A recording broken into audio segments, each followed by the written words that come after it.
This is the Lone Crater YouTube. We hope this video helps. You begin by stopping any further file writes. That preserves recoverable data. Next, open folder options and enable hidden and protected operating system files so you can see remnants. Then check available recovery sources, system restore points, file history, OneDrive recycle, and external backups.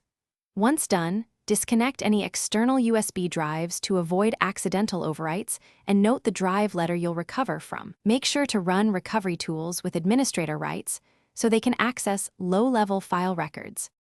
You'll now run a file recovery tool and choose a deep or sector-by-sector scan to locate entries deleted from the recycle bin.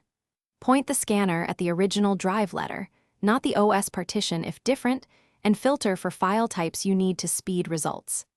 As files appear, recover them to a separate physical drive, never back onto the source.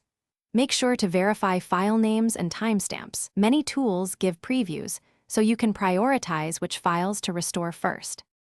Finally, validate recovered files by opening a representative sample, then move them back to their intended folders and re-enable normal folder view settings. If expected files aren't present, examine volume shadow copies, previous versions, or cloud backups. These often hold older copies. If scans return no usable data, stop using the disk immediately to prevent further overwrites and consider a professional forensic recovery service. One key tip: if you see many fragmented files, prioritize saving high-value documents before images to maximize success. Thanks for watching. Consider subscribing if we helped you.